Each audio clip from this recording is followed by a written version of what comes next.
Hey there, I am back again. I am actually traveling at the moment, so this video was pre-recorded. I want to talk today about how you can mix better orchestral music in Cubase. So, of course, the tools I'm going to talk about are available in just about any DAW. It doesn't have to be Cubase. I use Cubase, so that'll be the one I'm using in this example. The main principles, however, are understanding how delay and reverb pre-delay really work so that you can apply them in your mixes to get the most realism. Realism being the thing that, as MIDI composers, we're often challenged the most to recreate. So behind me, I've got this diagram here, and I'm going to zoom in just a bit more. So this is just a basic diagram of a sort of fictional orchestra. And delay and pre-delay have to do with how fast sound moves through space. Now, it's roughly a foot per millisecond. It's 1.125 feet, I believe, per millisecond is how fast sound moves. So I've done some math here, which I'll present a little later in the video, just in a few minutes. But I want to talk about essentially the principles.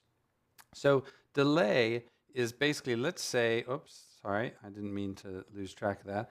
Let's say this is the front of our stage right down here, and we're talking about a listener who's sitting in the front row. They're about 10 feet away from the actual stage. So that's an important piece of information. How far away is the listener from the stage?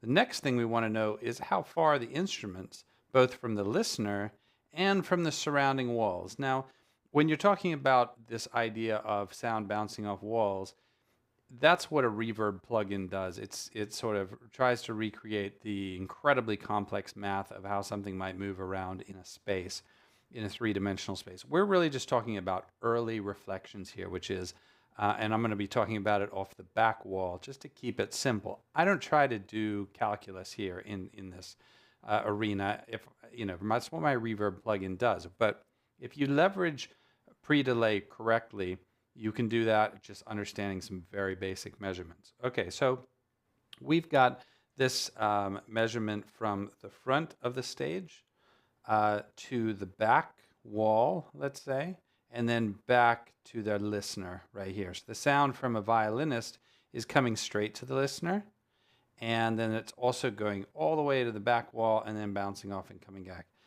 The distance that is direct here, right there, from the violinist to our seated listener who's sitting 10 feet away, that's going to be, let's say, I'm going to say for this example that I had written this down. Where is it in my math here?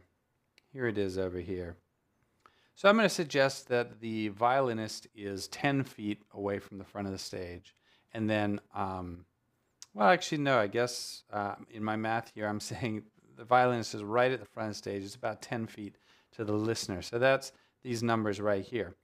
And that basically, it's going to take 10 feet. The sound has to travel from the violinist to the listener. That's 10 feet, which is about 9 milliseconds. That's going to be our delay value. You're going to put that into a delay plugin, not pre-delay. We haven't gotten to that yet. That's just delay. Pre-delay is back here where we have the sound bouncing, going from the violin to the back wall, and then back, and then to the listener, okay? So let's say this distance in my math over here, I said it was about 50 feet, but it could be whatever. It's not, this is a fictional stage. As long as your numbers are consistent, it's fine. So I'm saying it's roughly 50 feet from the violinist to the back wall. The sound has to travel there. Then it's going to travel back to the violinist, right? So that's 50 times 2 is 100. Then it's traveling 10 feet to the listener for a total of 110 right here. And that's 98 milliseconds. So the delay that we're going to put in our delay plugin is 9 milliseconds, but the pre-delay that we want to put in our reverb is 98 milliseconds. You're going to see an interesting mathematical relationship between these in just a moment. So hopefully at this point you understand the difference between delay and pre-delay. Pre-delay is always an element of a reverb plugin. Delay is always just a standalone plugin delay. You want to make sure when you're using delay, by the way, turn off feedback. I'll show you that in just a second. Now I've done all the maths here based on these values. And the numbers in red are what I came up with, which I just put in a little handy table here so that we could kind of see, let me zoom out just a little bit so that you can see those numbers next to my shoulder. All right. So this is just kind of a friendly list of numbers so that you can jot these down if you want, or you can do this math yourself. I'd kind of recommend that. Okay, so we're going to basically be looking at 4 different regions. I'm looking at the strings, who are up front here. I'm going to be looking at the winds, who are generally in the center of the stage, and then the percussion, which is in the back, and then things like the brass and pitched percussion, which are kind of in the rear or to the side. And I've come up with these different values down here. Now, an interesting mathematical relationship happens here. As the delay increases, the pre-delay actually decreases. And so that might be a little counterintuitive, and it's where relying on math and science of this kind really helps you get that realism. So understanding these principles is really essential. So now I've got this in a Cubase project here, and I've imported all the MIDI here. I'm just play back like a few seconds of this. I'm going to take myself off the screen. And so I've got brass, and I've got winds, and I've got pitched percussion and percussion here, all in folders. And these are all coming out from Vienna Ensemble Pro. These could be just regular VST instruments. You don't have to be using VE Pro. I just am. And these are running a couple of plugins. So let's take a look at our strings, for example. So if we go back to my strings here, the delay needs to be 9 seconds. Pre-delay needs to be 98. Okay, 9 and 98. And that's what I've got here. I've got a delay. I've got a stereo delay plugin. This is the built-in plugin that comes stock with Cubase Pro. And I've got it set for 9 milliseconds. I've got feedback all the way down because I don't want an actual echo or that kind of delay effect. I just want a strict delay. And mix is 100% wet here. You could also, I will just say, you could set these up in an effect send if you wanted to. That could be much more efficient if your computer needs to either reserve resources, or you've got a lot of instruments that you're giving the same delay and pre-delay to. Each of my families in this example, partly because I'm trying to be constructive in providing a lot of examples, they're all different. So I had to actually come up with a pair of delay and pre-delay reverbs for each group. But that may become onerous, and just know that this works fine if you set them up as sends instead of inserts. And then right here, I have a pre-delay right down here of 98 milliseconds. Okay, so this is the RC48, which is based on, I think it's from Native Instruments. Yeah, there it is, the little Native Instruments logo there. And it is basically an effort to recreate a lexicon, a kind of classic lexicon reverb unit. All right, so let's just listen to the strings before and after, because that is where we're going to really see the benefit. I'm going to turn off my inserts here, so we're listening to this without any of that. And let's just listen just to the strings.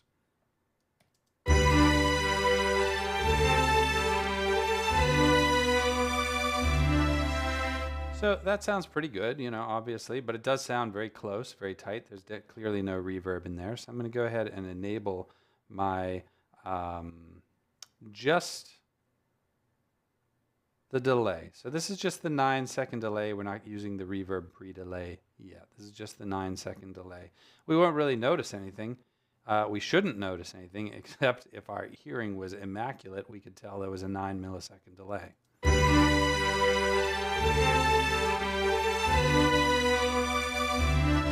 So you can see as I turn that on and off, bypassing it, it makes no difference because the delay is not providing a sound effect. It is literally just delaying the audio 9 milliseconds. That's really important. We don't, for example, if I had the feedback up, you get this kind of thing. I guess I have to turn it up.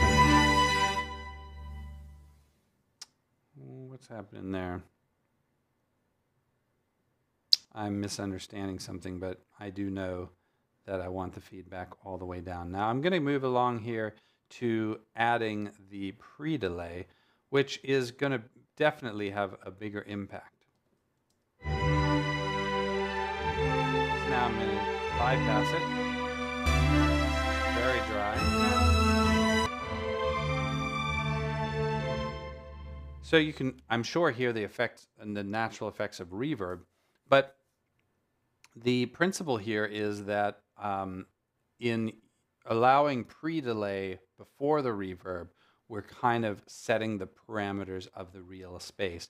And as long as we apply that math to all the families in the orchestra, the winds and the percussion, so on and so forth, we're going to get something that sounds very realistic. So now I'm going to close just this string example. I'm going to unsolo the strings, and we're going to listen to the whole thing dry.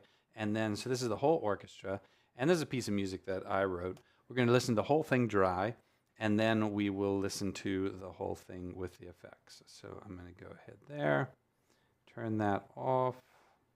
I'm just disabling the inserts on all the families. All right.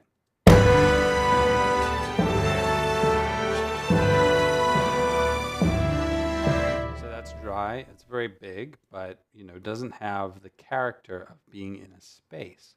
So let's take our percussion like that and brass. We're going to enable those. And now we're listening to the reverb version.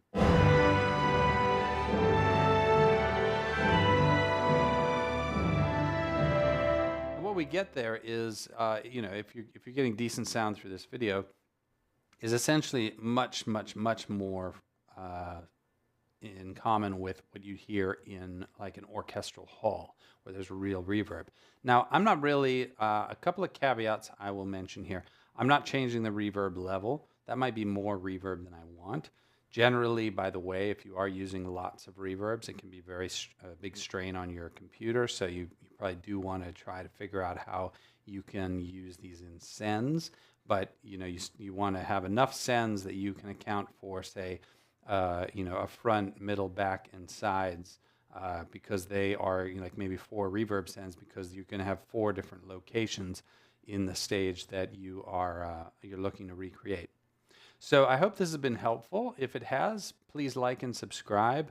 I also would encourage anybody with questions to put them in the comments. I do check them out. I am traveling at the moment. I'll be back next week.